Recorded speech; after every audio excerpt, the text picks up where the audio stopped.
Hola a todos, bienvenidos a el tercer video de la clase complementaria. En este video vamos a terminar de solucionar un modelo de solo con una variación en donde no se cumplen las condiciones de nada.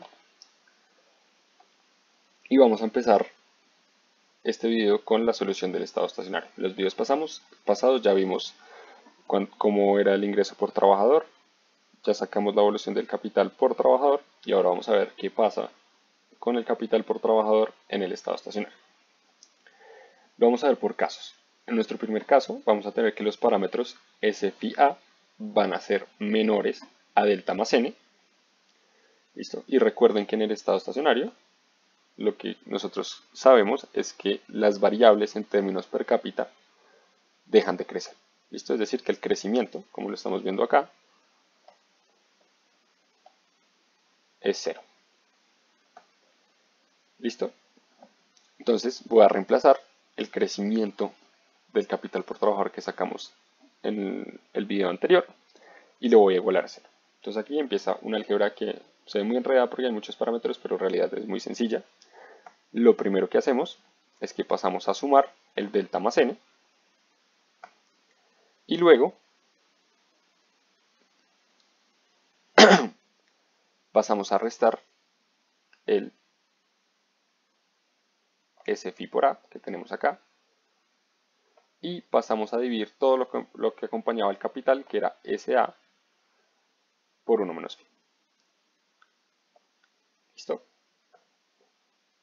En nuestro siguiente paso ya lo que vamos a hacer es elevar a ambos lados de la expresión a la 1 sobre alfa menos 1. De esta manera le quitamos el exponente acá y se lo pasamos todo al otro lado. ¿Listo? Entonces ustedes podrían decir, listo, ya acabamos, encontramos un capital. Pero dado que el exponente es negativo, no, a mí no me gusta dejarlo mucho así. Fíjense que alfa menos 1 pues es menor a 1. Entonces lo que voy a hacer es invertir la fracción y cambiar el signo en exponente. ¿Listo? Entonces, ya acá vamos a tener nuestro resultado del estado estacionario.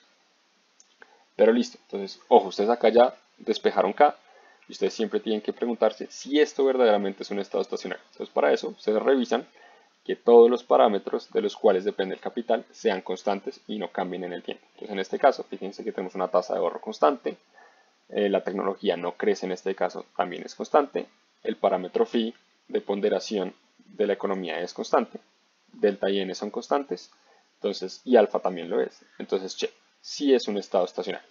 ¿Pero por qué lo dividí en casos? Entonces, fíjense que si delta más n fuera menor a ese phi A, pues tendríamos un estado estacionario negativo, por lo cual no tiene sentido. Eso ya lo vamos a ver entonces en el siguiente caso. Pero bueno, analicemos gráficamente cómo se ve el primer caso. Entonces acá tenemos nuestra evolución del capital por trabajador. Voy a graficar la evolución, no el crecimiento. Ojo, esto es clave siempre. Recuerden que lo que va en rojo es el ahorro, la inversión en la economía, y lo que va en azul es el gasto o la depreciación. Entonces, mi misma obra de arte en Paint de la clase anterior, vamos a tener el ahorro y el gasto. Check. Entonces, donde estas se crucen, vamos a tener nuestro estado estacionario, que lo tenemos aquí determinado por el K estrella. Y acá tenemos el valor de ese estado estacionario. Tengo un typo acá que me falta. Creo que acá esto es 1 menos phi. Acuérdense que esto siempre va corregido en las notas disponibles en SICUA. Y recuerden que en todos los puntos en que la línea roja se mayor al azul, pues yo estoy acumulando capital que me van a llevar a mi estado estacionario. Y si yo por X o Y razón me encuentro en un punto donde el gasto es mayor al ahorro, pues voy a desacumular capital y voy a converger de todos modos a un único estado estacionario en este modelo, evitando pues el trivial de el K igual a 0. ¿Listo? Entonces ya tenemos nuestro estado estacionario sencillo, el normal, el que hemos visto en la versión del modelo de solo en la clase magistral y en la complementaria. Pero veamos un caso en donde S phi A es mayor a delta más C. Entonces, como ya les estaba adelantando anteriormente, si esto ocurre, vamos a tener un capital de estado estacionario negativo. y eso no tiene ningún sentido, ¿sí? Bajo ninguna forma en economía ustedes van a tener un capital negativo, ni precios negativos, acuérdense, nada de esto.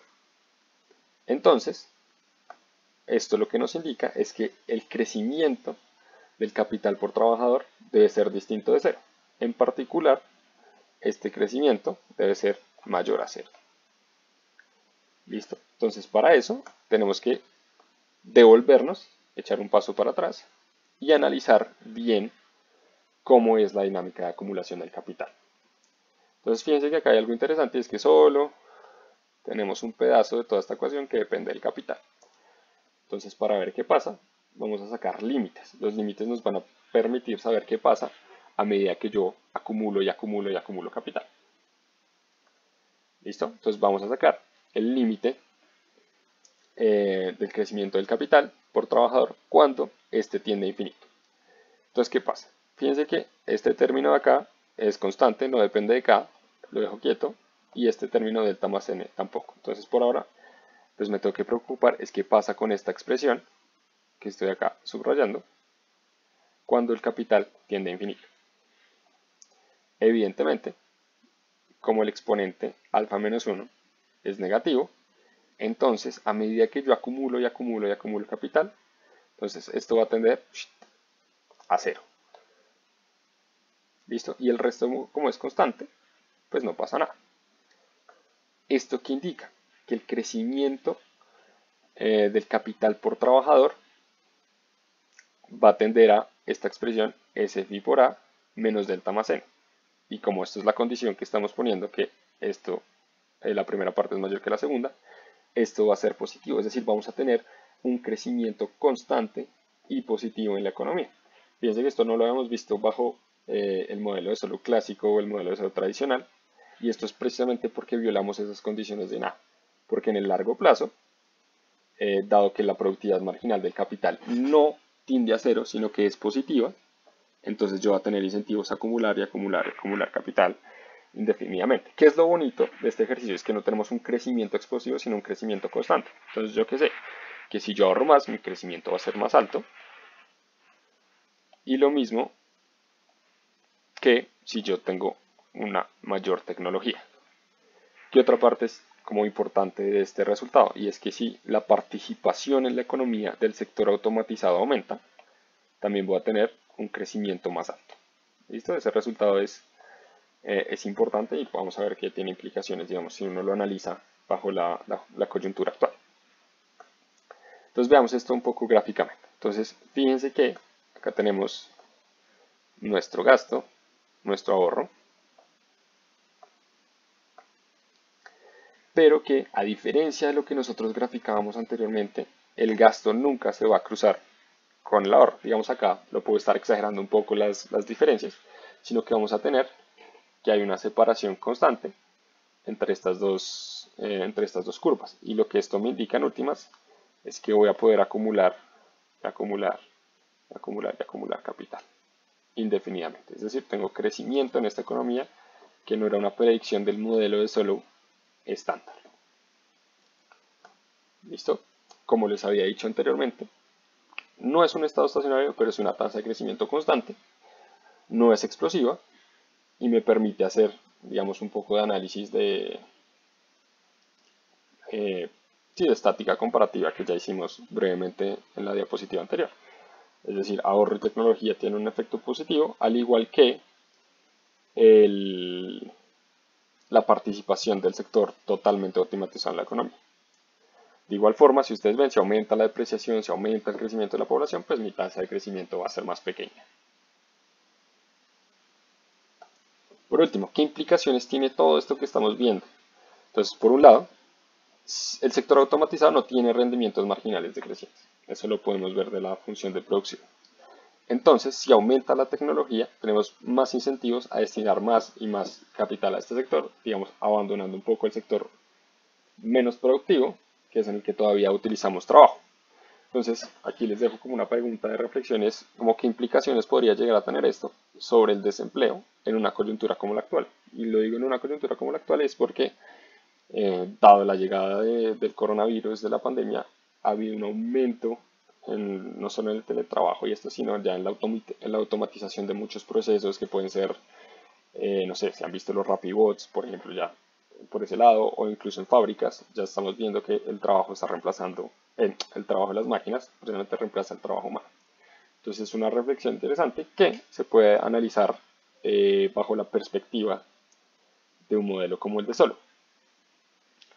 Bueno, eso fue todo por la clase de hoy. Recuerden que si tienen dudas o preguntas en nuestros horarios de atención, en los foros de SICUBA o por correo, nos pueden contactar.